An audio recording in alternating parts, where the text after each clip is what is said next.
Bismillahirrahmanirrahim and Assalamu alaikum. Welcome to Haji Mugheri Model School. This is your teacher Nayyar Hussain.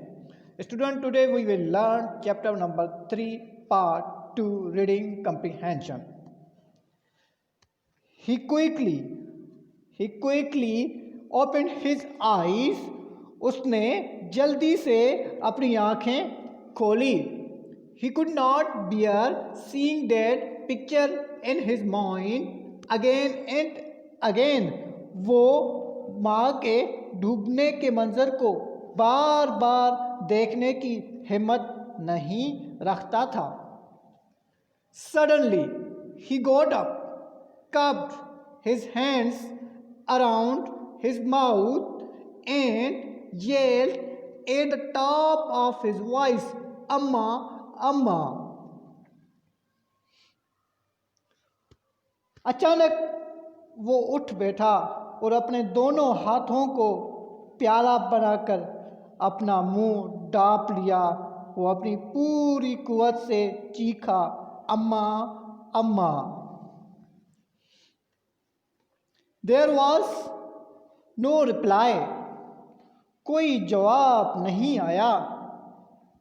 He sat down on the ground, put his head between his knees and cried his heart out for his mother, who was the only relative he had in this whole world. अपने sir को घुटनों के दरमियान रखकर माँ को याद करके रोने लगा, जो कि दुनिया में उसकी वाहिद रिश्तेदार थी. Exhausted, he fell asleep once again.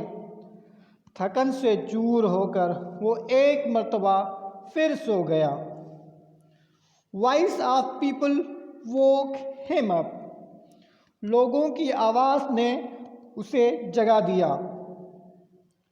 He opened his eyes to find himself on the same tract of land.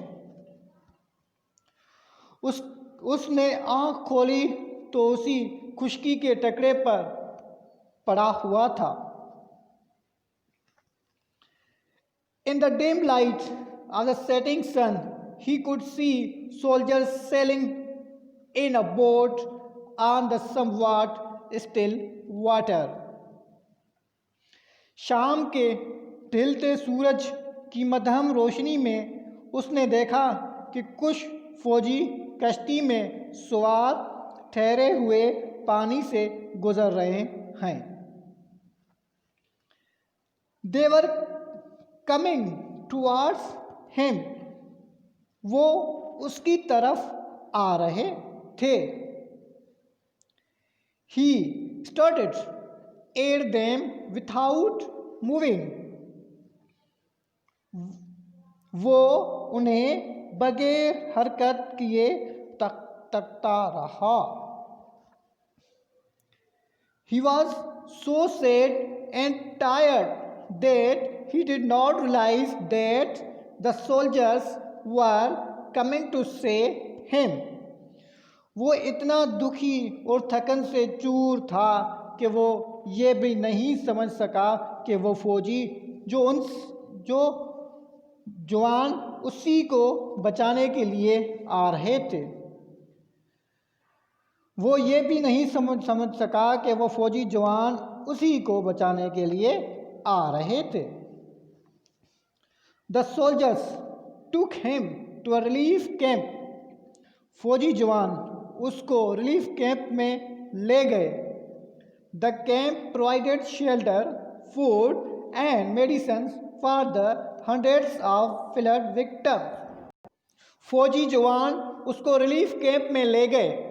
Camp में सैलाब से मुतासर सैकड़ों अफराद को रहने का ठिकाना, खाना और दवाइयाँ मुहैया की जा रही थी. He moved around the camp like a ghost. वो कैंप में इधर उधर भूत की तरह घूमता रहा. His head was full of questions. उसका जहन सवालों से भर गया. Why do they let this happen every year? Why don't they have a plan? ये लोग आखिर हर साल ऐसा क्यों होने देते हैं? वो इसके लिए कोई मंसूबाबंदी क्यों नहीं करते? Can we do something ourselves to save other young boys from the becoming orphans? क्या हम खुद ऐसा कुछ कर सकते हैं कि हर साल बहुत से बच्चों को यतीम होने से बचाया जा सके?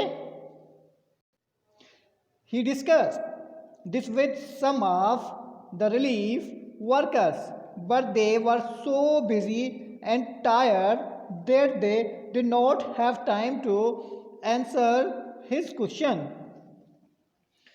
उसने कुछ रिलीफ कैंप के रज़ाकारों से इस मौजू पर बात करना चाहिए, लेकिन वो इस कदर मसरूफ़ और थकन से चूर थे कि उनके पास इसकी बात सुनने का वक्त नहीं था. Finally, a young relief worker listened to him and understood what he was saying. आखिरकार रिलीफ कैंप के नौजवान रज़ाकारों ने उसकी बात सुनी और समझ गए वो क्या कहना चाह रहा था. Together, they planned to train the victims to be more cautious next time. इन सब ने मिलकर तय किया कि सैलाब से मुतासरीन को इस बात से आगाह किया जाए. They worked out some points that could help people remain safe in such climates. और उन्हें तरबियत दी जाए कि वो आइंदा साल किस तरह ज़्यादा मुहतात रह सकते हैं. Together, they wrote the points on large white bedsheets. उन्होंने कुछ अहम बातें नोट की जिन पर अमल करके लोग ऐसी परेशान कर सकते.